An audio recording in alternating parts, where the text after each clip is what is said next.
என்னடா கிளாஸ் நடத்த வேண்டாமா? போங்க எல்லாரும் பிரின்சிபல் ரூமுக்கு போங்க. அங்க பாத்தீங்கன்னா கிளாஸ் கும்பலே நிக்குது. பிரேக் போனாங்கல்ல பாதி பேரு. சரி. அந்த கும்பலும் அங்க நிக்குது. நாங்க நினைச்சிட்டோம் இங்க பஞ்சாயத்துக்கு இவங்க நின்னுக்கிறாங்க. இவங்க பெரிய இது இவங்களுக்கு கும்பலா வர நிக்கிறாங்க. அப்புறம் அவங்க ஒருத்தனை கேட்டோம். இங்க வாடா என்ன நடந்தது அப்படின்னு சொல்லிட்டு அவன் டீட்டெயிலா சொல்றான். பிரேக் போனோம்னா நம்ம பசங்க எல்லாரும் கல்ல தூக்கி விளையாண்டுட்டு இருந்தாரு. ஓகே. சொல்றான். ஓ அங்கேயும் கிரிக்கெட் தான். கிரிக்கெட் கல்ல தூக்கி த்ரோ கேட்ச் விளையாண்டு இருப்பாங்க. சரி. அவங்க மேல ஒருத்தர் அக்கவுண்ட் சார். அவரு வீடியோ எடுத்துட்டு இருக்காரு. வீடியோவா? இவனுக்கு கள்ளத்துக்கு விளையாண்டுக்கிறாங்க. வீடியோ எடுத்துட்டு இருந்தாரு. நான்டா சிவனாண்டியா. அத பார்த்து அக்கவுண்ட் சார் முன்னாடி பிரின்சிபல் மேம் போயிட்டாங்க.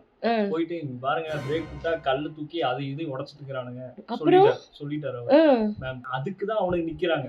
ஓ சரி சரி சரி. நாங்க நினைச்சோம் எங்க பஞ்சாயத்து மொத்த கிளாஸ் நிக்குது அப்படின்னு. நாங்க 4 பேர் அப்படியே அமைதியா போய் கூட்டத்தோட கூட்டமா ஐக்கியமாட்டீங்க. அப்படியே அங்க பாத்தீங்கன்னா மேம் டென்ஷன் ஆயிடுச்சு. சரி. அங்க பாத்தீங்கன்னா கல்ல தூக்கி போட்டது வேறவன், மாட்டினவும் வேறவன். ஓ மாட்டினவன் கொஞ்சம் நல்லா படிப்பான், எந்த பஞ்சாயத்துக்கு போக மாட்டான், எங்க பசங்க தான். அவனுக்கு 2 பேரும் மாட்டிட்டானுங்க. அப்புறம் மேம் டென்ஷன் ஆயிட்டு என்ன பண்ணாங்க?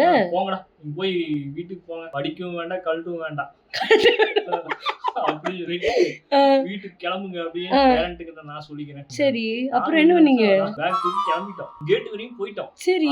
மேம் கத்துது, வாங்கடா போல போயிருங்களா, அதானே போய் படிங்கடா 10th எக்ஸாம் வச்சுட்டு வீட்டுக்கு போ.